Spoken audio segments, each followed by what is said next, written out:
Welcome into your Daily Buckeye Blitz for a Monday. Getting nuts on you. October 23rd, 2023. I'm your host, Joe from the Buckeye Cast, bringing it to you. Hope you enjoyed last night's live show. If not, go back and check it out. It's available in podcast and YouTube formats, of course. Podcast listeners, we appreciate you because YouTube has been really sticking it to me lately, taking money off my out of my pocket, food off my table. But the podcast listeners have always been there, and we appreciate you. Folks, if you want to support the show, people ask me all the time, how can I support the show? I would recommend you go to thebuckeyecast.com and get yourself a shirt or a hat or a jacket, something. Get some Ohio State gear, and you both support the show and you actually get something for it. So I would recommend that. Everything is still on sale, site-wide sale. So I hope you check it out. So today we're doing the offense grades and stats, mostly grades, the PFF grades. So let's get into it here. Starting with Kyle McCord. I feel this is kind of a tale of, I don't know, a roller coaster, kind of tale of two halves, really. First half not being so great. Buckeyes put up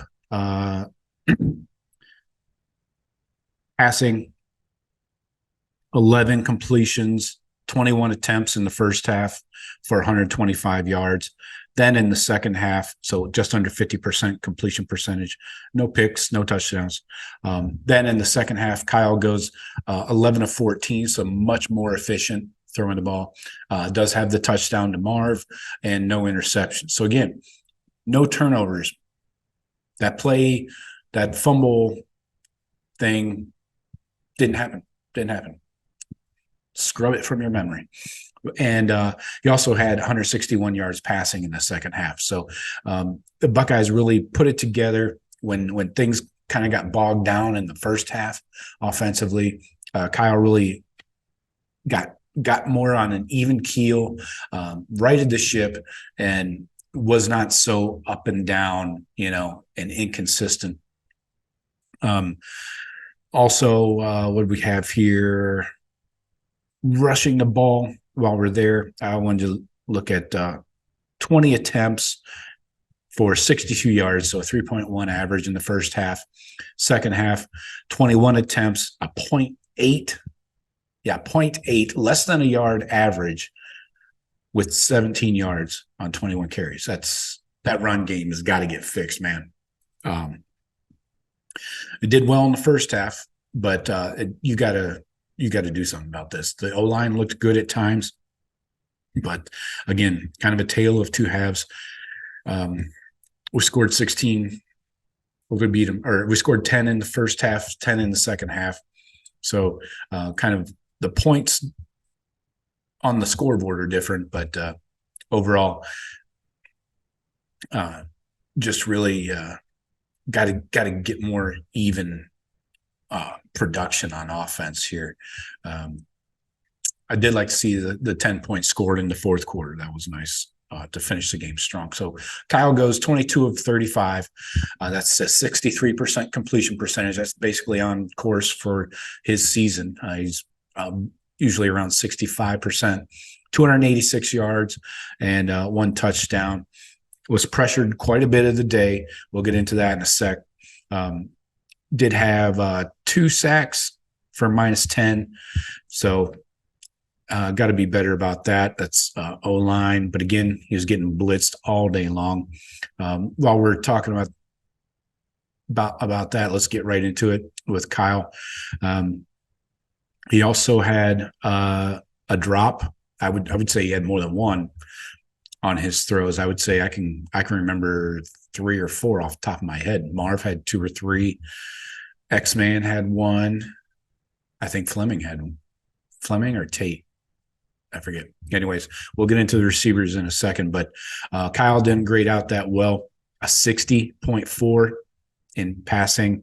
8.1 yards per pass attempt. No real issues other than the 2 sacks. They get 13 first downs, though, through the year. So let's show you Kyle McCord's passing chart here. All right. So you can see not a lot of deep shots taken if you start from the top of the chart and work your way down. No deep shots to the left. 1 of 4 down the middle for 30 yards. I think that was the big one to Cade. Then 1 of 1 for 35 out to the right, over 20 yards. Then picked up down the middle, 4 of 8 for 71, 1 of 1 out to the left between 10 and 20 for 13 yards. And then you can see where Kyle mostly did his damage was right over the middle of the field, less than 10 yards, 7 of 10, 1 of 1, and the 1 TD to Marv on that drag route over the middle. Out to the left, he was 2 of 3 for 15, 1 of 1 for 6 out to the right. And then at the line of scrimmage, 4 of 6 for 12 yards, right down the middle, 1 of 1 for 2 yards out to the left. So again, doing most of his work right down the middle of the field. Now let's talk about pressure and blitz. He was blitzed 46% of the time, so almost 50%. So half the time he's getting blitzed. Not surprising. That's basically what Penn State does. That's their par for the course. Kyle, when blitzed, though, had a 56% completion percentage, which is decent. You're not going to be up in the 60s and 70s typically. Some guys can dial it up when they're under pressure, but he did throw for 100 yards, 6.4 yards per attempt when blitzed. He was 9 of 16. Let's see. When he was not blitzed, he was 68%, 13 of 19, had a touchdown, 9.6 yards. Under pressure, so that's just being rushed by the front 4, no extra blitzers coming in. 7 attempts, 3 completions, a 43% completion percentage for only 65. So when he's kept clean, like most quarterbacks, that's when he does his best. 68% completion, 19 of 28, 220 yards and a touch. So again, the two sacks came when he was one when he was under pressure from the front 4, and 1 when he was blitzed. So let's see, play action.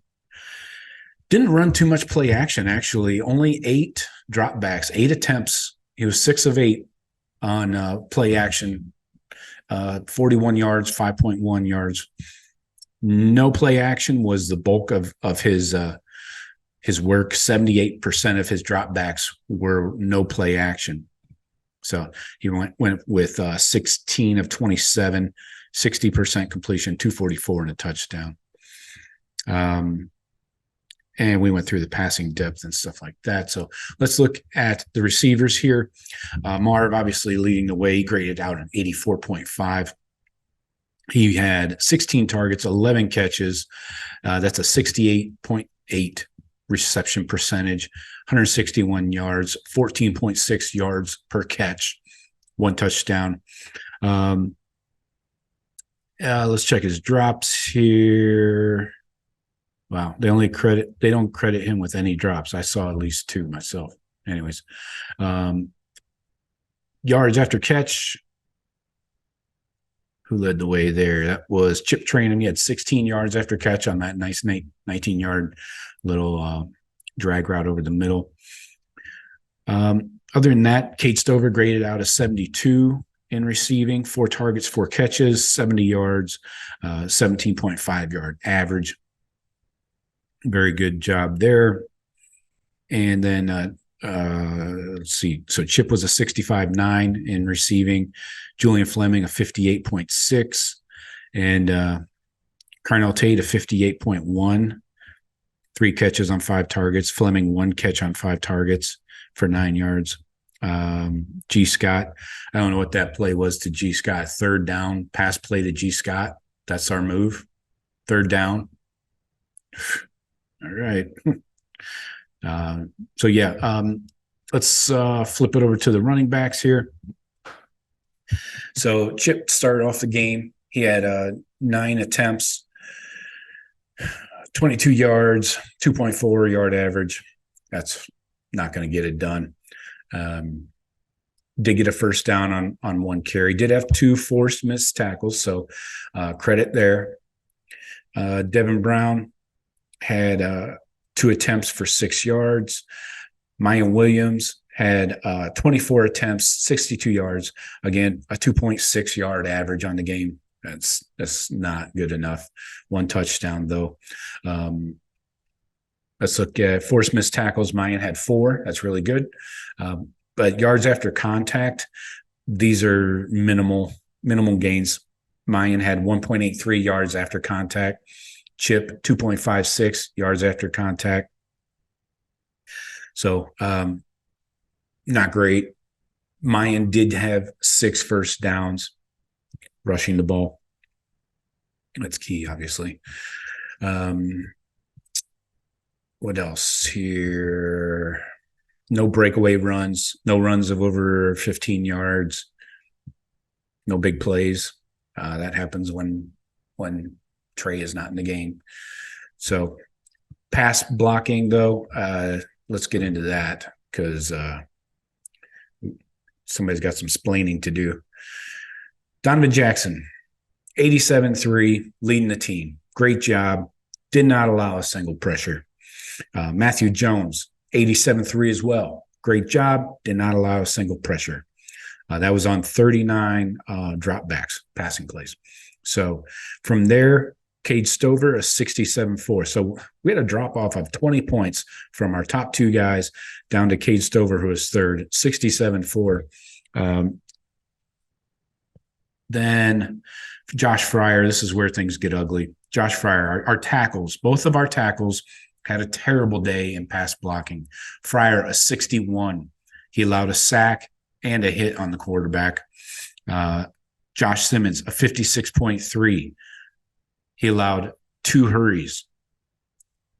And let's check the penalties while we're here because that's a real thing. Here we go. Yeah. Josh Simmons had 1. I thought Josh Fryer had another one. Maybe they declined it. So Simmons getting his, 1 for the day. Carson Hinsman graded out a 46-7 pass blocking, 2 hurries on his account. So the big problem here, though, is Chip Trainum. So we were told last week that the reason Dallin Hayden wasn't getting a lot of playing time or was going to redshirt really was because of his pass protection issues. Chip came in and put up a 0. He was in on 15 passing plays, 2 where he had to block. So he had to stay in and pick up an extra blitzer. He graded out a freaking 0.0, Blutarski. Jesus. Fat, drunk, and stupid is no way to go through life, son. But he allowed a sack and a pressure. So if you're going to play Chip, maybe make sure he can actually protect the quarterback. Mayan did meh. For a running back, Mayan graded out decent, 42.8, still not good. He didn't allow any pressures, but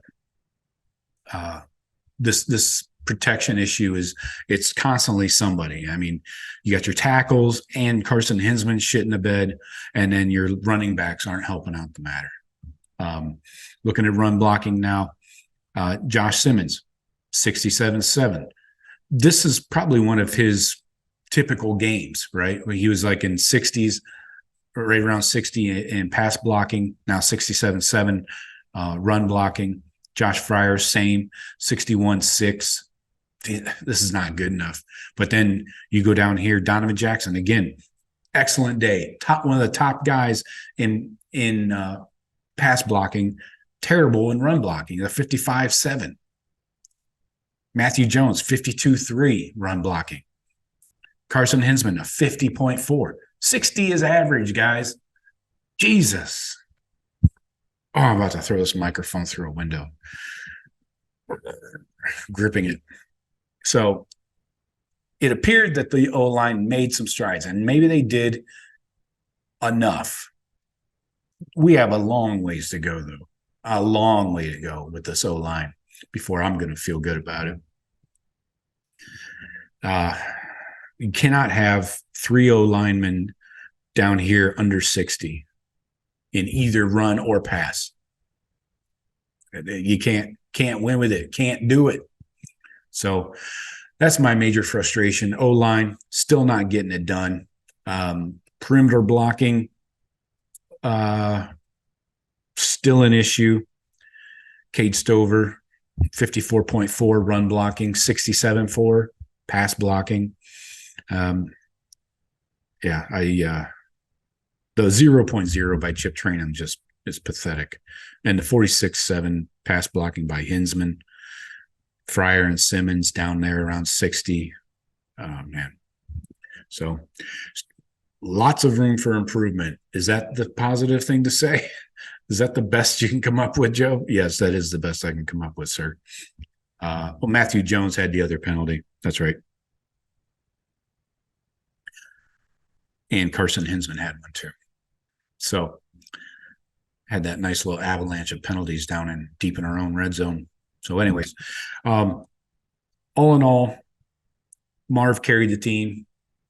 Again, we've got to find some balance. Cade Stover is a weapon. We're using him nicely. We need a Mecca back badly. We need Trey back badly, obviously.